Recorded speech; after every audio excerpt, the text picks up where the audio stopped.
before we move on to our next award, which is our most underappreciated unit of the year. So there are plenty to choose from here, but the winner of RJ's Underappreciated Unit of the Year award goes to the Iowa defense. Yeah, man, I felt so terrible for the Iowa defense basically for 2 years running now because they have played national championship caliber defense. They just have not had an offense to go alongside them. They produced their first Butkus Award winner in school history this season in Jack Campbell. Seth Benson's outstanding. I've heard that Cooper DeJean is actually the best player on that defense. You can take that up with whomever you want to, but this is also an opportunity for me to, reveal perhaps a diamond in the rough in Phil Parker, who's been at Iowa since 2013, but you keep doing this with your defense, you're going to stay defensive coordinator at Iowa as long as you want, but you're also going to have athletic directors beating down your door saying, can you come run our program because we are watching how y'all are taking your defense and winning football games without a quarterback and without a functioning offense. Very, very cool to see the Iowa defense going all out, playing all out on a team that frankly didn't look like it was going to win 7 games and now has an opportunity to finish the season with 8 wins. Very much underappreciated for me. And I'm glad to see that we got some shine for Iowa here, who's got pick sixes coming out of their ears, Tyler. Like, I'm looking at all these touchdowns that they're scoring, and defense is going, see, offense, we can do it. Why can't y'all?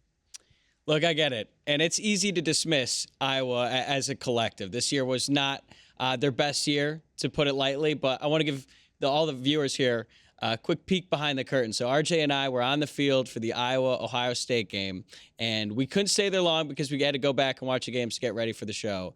And I said to RJ, hey, let's stay. We'll watch Ohio State's first scoring drive, and then we'll head out. A little bit dismissive of me, I know. And Iowa started out, I think they threw a pick on the first play from scrimmage, and I'm like, all right, here we go. Iowa defense holds Ohio State to a field goal. Then the next time Ohio State had the ball, C.J. Stroud, sack, fumble, recovered for a touchdown from Iowa. And I looked at RJ like, okay, I was wrong. So I'm glad they won the award here. I think it was a pretty easy one for them. They were unbelievable all year despite the struggles on the offense, and they really carried their team throughout the way. I could not agree more. I was not expecting to talk about Iowa defense in that game. Now, it turned out we didn't talk about it for very long because Ohio State would be the first to tell you we put up 54 on Iowa. RJ, chill out. Yeah. But it's about the defense, right? The defense was going, hey, we gave the offense a shot. They let us down, and now we want to go home. Yeah. It's a long game. Ohio State offense is pretty good. I don't know if you guys have heard. All right, our next award, this is a little unique. It is the I Love College Award. RJ, would you like to explain the characteristics and the criteria of this award first before I announce the winner? Yes, I would love to. The I Love College Award gets its name from Asher Roth and the song I Love College because it's very much about a grown man who just likes the college experience and wants to stick around for as long as he can. We could lay it over the top of Wooderson here. I get older, they stay the same age.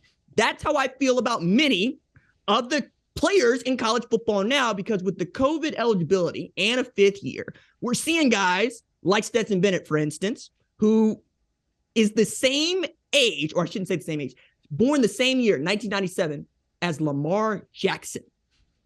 Stetson Bennett ought to be a pro 3 years in, but he's not because he loves college. He returned from a national championship team to play again because he loves college. So if we're going to put numbers to it, you have to have played for at least 5 years, but getting that 6th year of eligibility puts a special place in my heart and probably puts you on this list. Is that good enough, Tyler? Definitely. That was a perfect description of the award. And you mentioned Stetson Bennett. I'm 26. I feel like I've been out of college for an eternity. Stetson Bennett is 1 year younger than me. It's honestly a little bit jarring. But Stetson is not, in fact, the winner of this award. So the winner of the I Love College Award goes to UTSA, Frank Harris. Frank Harris is the mascot for Roadrunners football. Nobody loves him more than his head coach, Jeff Traylor, and he means the world to Roadrunner fans. He can run, he can pass, and he can play forever because he's coming back for a record 7th season of college football. As a matter of fact, Jeff Traylor was not shy about it. He said to the Roadrunner alumni, you want him to stay, ante up in the NIL collective so we can keep him. And they did. So not only will he be playing in the bowl game, he'll be back in 2023 where we get one more season of Frank Harris, who absolutely loves college. A couple of other folks that I want to mention here who could have won this award, right? Britton Covey last year, right? Who played from 2015 to 2021. And if you look at his sports reference page, one of my favorite things, he's a junior for 3 years in a row, which is ridiculous. He's a Philadelphia Eagle. Shout out to him and the Eagles, who are doing outstanding in the NFL. Might be talking about Jalen Hurts winning an MVP. Dorian Thompson-Robinson was also another guy that could have won it in 2022 because he became the first quarterback in college football history to start for 5 consecutive years. Matter of fact, Chip Kelly told him last year, you should go to the NFL because there is a vacancy for guys like you, guys that can make it happen with their legs and can absolutely see the field. And he said, actually, coach, I would like to come back and play. And not only did he come back and play, he too is slated to play in UCLA's bowl game. And I'm very excited to see him play for the Bruins for his last game, I think, of his college football career. Yeah, it's awesome. And some people on the outside, they might be like, well, come on, give it a rest, move on. It's college. Why not? Like, I love my job. I like working. You know what sounds better? Playing big-time college football for 7 years, okay? So I get it. I respect it. And a lot of good contestants. But, man, Frank Harris, 7 years of college it's pretty nuts. Like, I was doing the math here. You could have got your degree, your master's degree, in, say, your MBA, maybe a year, maybe 2. And then you could either have finished law school or picked up another master's degree while still playing quarterback at UTSA. That's outstanding. And to the point about staying in college, yo, man, I can't think of a better experience than being the returning national champion and quarterback, and the first quarterback to lead your program to a national championship in 40 years and get to experience that, right? That's Stetson Bennett. Can't imagine what it's like to be a Heisman winner returning, right, to college. That used to be a thing that didn't happen. Bryce Young has done it. Caleb Williams will do it. It's exciting. And frankly, when everybody tells you these are the best years of your life, whether they're lying or not, take them at their word and just go through it and see how it functions for you. And I've never met a man who went back to college who did not enjoy himself. Yeah, plus with a little NIL money in your pocket, must be nice. Must be nice. All right, let's move on to our next one. This goes out to the Diamonds in the Rough. Now, we've done this segment before on the show, but now we have one conclusive winner for the 2022 season, and that goes to UAB running back DeWayne McBride.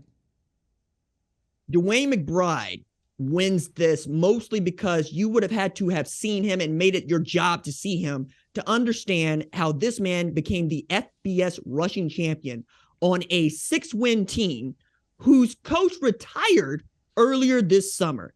They decided that they were going to ride the McBride train, and he got them 1,713 yards on the ground. He averaged over 6 yards per carry. I believe it's at 7.3 for the season going into their bowl game he expects to play.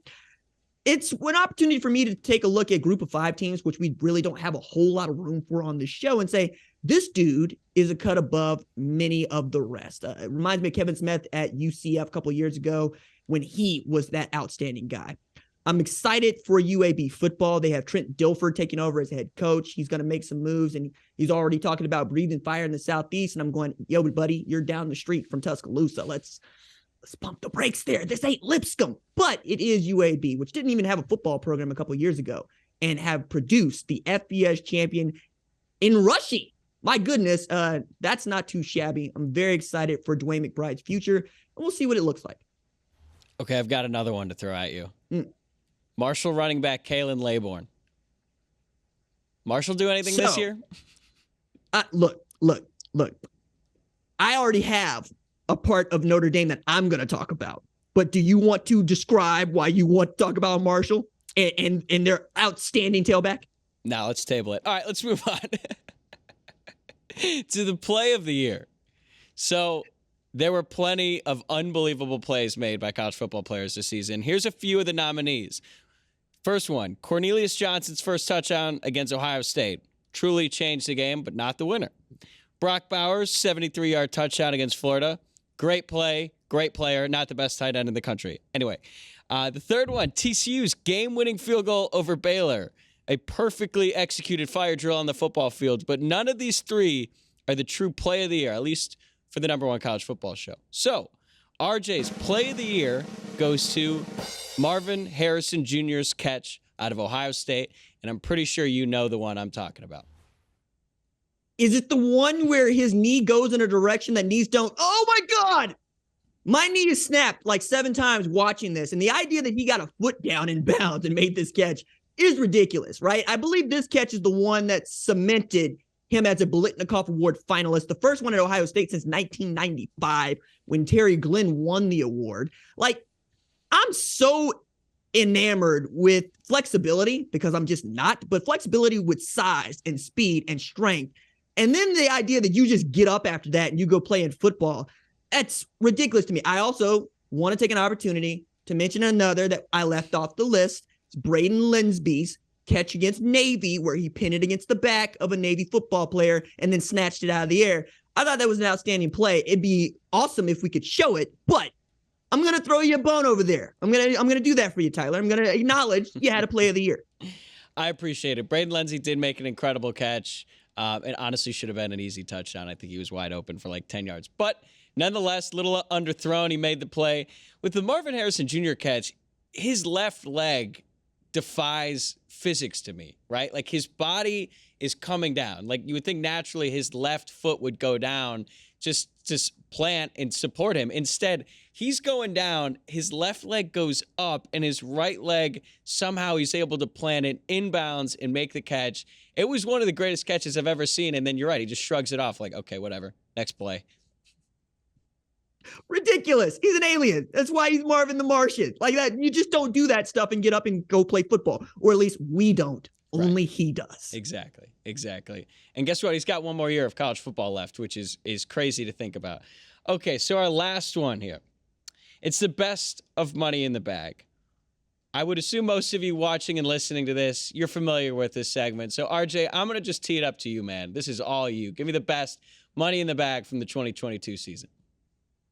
My thanks, sir, because I really do enjoy our Money in the Bag segment. For those of you that are uninitiated, every now and again, we have a big-time college football program that decides that it wants to put on its schedule a beater, a team that they expect to tune up on before they play their conference schedule or their big league schedule if you are Notre Dame. Mention Notre Dame. So they pay these teams that are usually undersized and sometimes even under division to come into their home place and play a football game for, $300,000, $500,000, or even $1.5 million. And every now and again, one of those teams decides to not only take the money, but to take the win. And as they're coming out with the win, they put the money in the bag. So let's start with my first winner of our Money in the Bag award on the #1 college football show. And that is Marshall at Notre Dame. All right. The Herd were a 20.5-point favorite the Herd was a 20.5-point underdog to the favorite Notre Dame. That man right over there. And then they beat Notre Dame 26-21 in South Bend. And my favorite, the cherry here, that's Marcus Freeman's first home game. How do you rein in your first season? You take a loss to the Thundering Herd and you give up $1.25 million to the team from Huntington, West Virginia. Tyler, do you have things you want to say here? Hey, Marshall finished 8-4. That's a quality loss if it were up to the CFP committee. Who? I'm trying to say, didn't y'all finish 8-4? Yeah. Is Marshall on par with Notre Dame now? Do we get to say that? Hey, they did. Credit to the Thundering Herd, man. I have nothing but good things to say. And that wasn't a fluke. They kicked our butts up and down the field for 60 minutes. And I thought, it was one of those things you're like, any second now, Notre Dame's going to take control. And that never happened. So it was a tough one, a bitter pill to swallow. As you mentioned, it was Marcus Freeman's first home game. That honeymoon that basically lasted 10 months, it ended on that day. But again, credit to the Thundering Herd. They got paid and they made us pay for it. Hey, man, for all the Drew Pine smoke that we hear from you on this show, wasn't Tyler Buckner in that game? Yeah, he was. And he threw the Okay. game-clinching pick Hey, six. look, That was I'm him. saying maybe it just takes That some was time. him. It was him. Maybe it takes an Audric Estime to show up and play. Maybe it takes a Logan Diggs. Maybe it takes a Joe Alt to find his form. Right? I still believe in Notre Dame. I still believe, but I'm glad that the Golden Domers came through with the $1.25 million. Okay, that's enough dunking on Tyler for today. Let's move on to our number 2 Money in the Bag winner, and that is Appalachian State going to Texas A&M to beat the Aggies 17-14 as a 17.5-point underdog. And frankly, this game for me was more about App State going to Kyle Field and getting a W than it is about Texas A&M woefully underperforming this season. But that was a harbinger of things to come for them, certainly. But to see an App State Mountaineer do what he is doing right now, run it all up and down the Texas A&M defense, is not anything that any of us expected to see in 2022. And they came home with $1.5 million and the win against the Texas A&M Farmers. Ampersand U. You're back to being Ampersand U. We don't call you Texas A&M anymore. And then number 3, and our final award for best money in the bag, Middle Tennessee at Miami. Now, the Blue Raiders were a 26.5-point underdog. They beat the Hurricanes 45-31 at the Hard Rock, and they took home $1.5 million, to which we got this outstanding quote from Rick Stockstill, who went on Nashville local radio 104.5 The Zone and said they ran for 194 against A&M, the number, whatever the team in the country at this point. They ran for 68 against us. They averaged 1.5 yards per carry. They gave $1.5 million. We gave them 1.6 yards per carry. Rick Stockstill putting on for the Blue Raiders. I love this. I love it so much when we have a team that's supposed to get stomped on, do some stomping of their own. Notre Dame, Texas A&M, Miami. I said you've been had. I said you've been hoodwinked. I said you've been led astray, bamboozled. This is what he does. My goodness. The Thundering Herd, the Mountaineers, and the Blue Raiders put the shimmy in the shag. Yo, put the money in the bag. Goodness me. It's college football. I love it so much. Anybody can get their behind beat, okay? Anybody. Like, that's the whole point of this show, man. It's just because they're the stronger doesn't mean they can't get their asses kicked. Like, that's where I'm at. Tyler, am I wrong? Am I wrong? No, you are not. And I think that's a great way for us to end. That is the last of the awards that we will be handing out today in our first annual College Football Awards. This has been a blast, RJ. I'm glad we got to do this. And I hope everyone listening and watching enjoy this at home, too. As do I. I'm grateful to Tyler, who came up with this idea to begin with. And I was like, oh, hell yes. Yes, please. And then the yeoman's work to get this done. You could see we had special graphics for this show. Shout out to Abby Trees, who put that together for us.